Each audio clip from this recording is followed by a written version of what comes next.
비공식적으로 400명을 살해한 미친 살인마 루이스 가라비토. 하지만 그는 정작 내후년이면 다시 사회로 나올 수가 있습니다.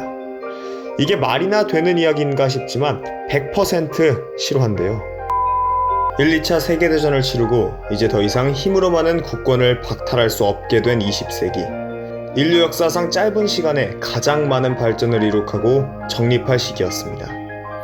빠른 사회 변화 탓이었을까 20세기는 정말 크고 작은 범죄가 많이 일어났는데요.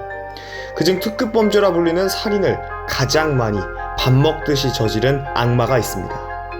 오늘의 주인공은 세계에서 가장 많은 살인을 저지른 세기 말의 살인마 루이스 가라비토입니다.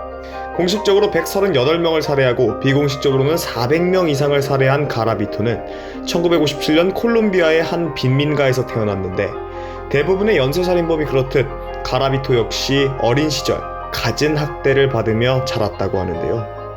그의 아버지는 알코올 중독자로 상습적인 폭행을 가했고 이웃 성인 남성들에게 성폭행을 당하는 등 그야말로 정상적인 사고방식이 자리잡고 싶어도 그러기 힘든 환경에서 자랐습니다.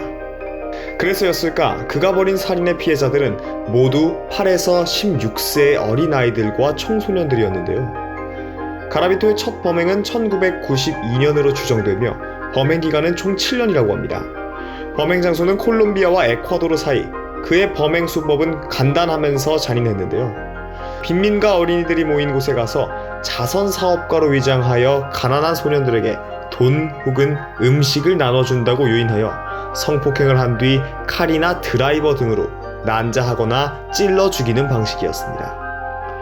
그는 시체를 토막내거나 굉장히 지능적인 살인마는 아니었고 살인 수법 또한 일정했지만 7년이란 오랜 시간 동안 검거되지 않은 이유는 당시 콜롬비아는 내전 중이라 치안이 워낙 엉망이었고 통신 상태도 좋지 못했으며 어린이들이 반군이나 민병대에 납치되면 그대로 실종되는 경우가 허다했다고 합니다.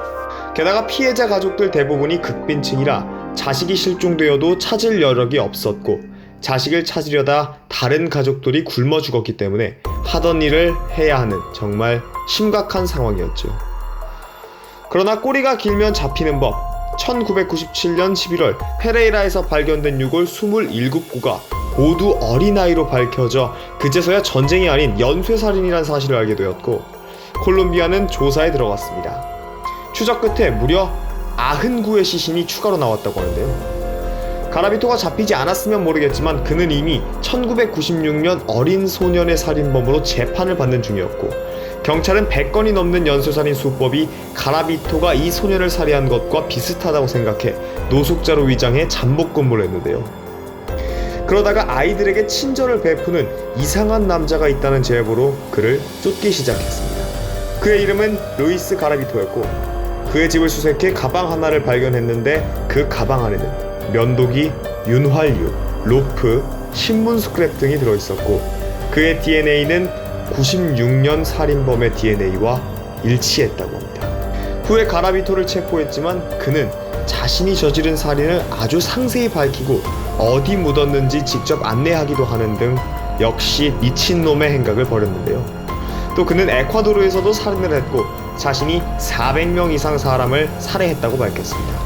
몹시 격분한 국민들은 가라비토를 당장 사형시키라고 시위까지 벌였으나 콜롬비아는 사형제도가 없어진 상황이었고 결국 1853년형의 종신형에 처해졌으나 가라비토가 가족들에게 유골을 다시 전해주는 대가로 형량을 감면받아 겨우 22년형을 선고받았고 99년부터 옥살이를 시작했으니 바로 2년 뒤인 2021년이면 사회로 복귀하는 아주 말 같지도 않은 상황이 벌어졌는데요.